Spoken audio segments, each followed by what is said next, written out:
മയിൽ കൊട്ടപ്പൊയിൽ വയൽ കൃഷിയില്ലാതെ മുൾക്കാട് കയറി നശിക്കുന്നു. വർഷത്തിൽ 9 മാസവും വിളവെടുത്തിരുന്ന വയലാണ് തരിശായി കിടക്കുന്നത്. കാട്ടുപന്നികളെ പ്രതിരോധിക്കാൻ കഴിയാതായതോടെയാണ് കർഷകർ കൃഷിയിൽ നിന്ന് പിന്മാറി തുടങ്ങിയത്.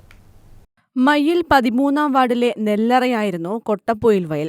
കർഷകർ മത്സരിച്ചാണ് ഇവിടെ കൃഷിയിറക്കാറുണ്ടായിരുന്നത്. 6 മാസം നെല്ലും 3 മാസം പച്ചക്കറികളും കൃഷി ചെയ്തിരുന്നു. വെള്ളം സുലഭമാണ് എന്നതാണ് കൊട്ടപ്പൊയിൽ വയലിന്റെ പ്രത്യേകത. കാട്ടുപന്നി ശല്യം വർദ്ധിച്ചതും ഉൽപ്പന്നങ്ങൾക്ക് വിലയില്ലാത്തതും കർഷകർ കൃഷിയിൽ നിന്ന് പിന്മാറാൻ കാരണമായി. ആയിരങ്ങൾ ചെലവിട്ട് നിർമ്മിച്ച പമ്പ് ഹൌസ് വരെ കാടുകയറിയ നിലയിലാണ്. നമ്മൾ ഒരുപാട് കാലങ്ങളോളം കൃഷി ചെയ്യുന്ന കഴിഞ്ഞ തവണ വരെ കൃഷി ചെയ്തു. നമ്മൾ വിത്തിട്ട സ്ഥലമെല്ലാം പന്നി തിരഞ്ഞ് നശിപ്പിച്ച് കളയുന്നു. പല വിധത്തിലും പല ആക്രമണം. പന്നി ശല്യം വേറെ, തെരുവ് നായ്ക്കൾ വേറെ എന്ന് വേണ്ട എല്ലാ ശല്യങ്ങളും. ഇതിന് ഒരു പ്രതിവിധിയായിട്ട് കൃഷി ഓഫീസിനോ മറ്റുള്ളവർക്കോ ചെയ്യാൻ പറ്റില്ല. എന്നാലും ചെയ്യാൻ പറ്റുന്ന സഹായം നമുക്കാർക്കും ചെയ്തു തരുന്നില്ല എന്ന് തന്നെ പറയാം. ഇതിനൊരു പ്രതിവിധി കൃഷി ഓഫീസിനും പഞ്ചായത്തിനും ഉണ്ടാക്കി തരണം.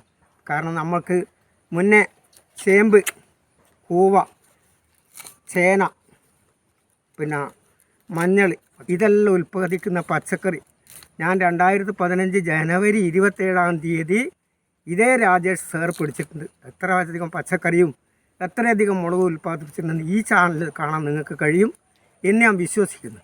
ഇത് അതേ രൂപത്തിൽ പോകാൻ ഞാൻ നമ്മുടെ സർക്കാരിനോടും പഞ്ചായത്തിനോടും കൃഷി ഓഫീസറോടും ഞാൻ താഴ്മയായി അപേക്ഷിച്ച് പറയുന്നു. അത് നല്ല രീതിയിലാക്കി തരണം.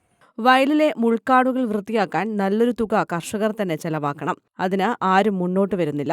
വിഷുവിപണിക്കായി വെള്ളരി കൃഷി ചെയ്യാൻ കർഷകർക്ക് താൽപ്പര്യമുണ്ട്. പിന്തുണയുമായി പഞ്ചായത്തും കൃഷിവകുപ്പും മുന്നോട്ട് വന്നാൽ വയൽ വീണ്ടും ഹരിതാഭമാകുമെന്ന പ്രതീക്ഷയിലാണ് പരമ്പരാഗത കർഷകർ.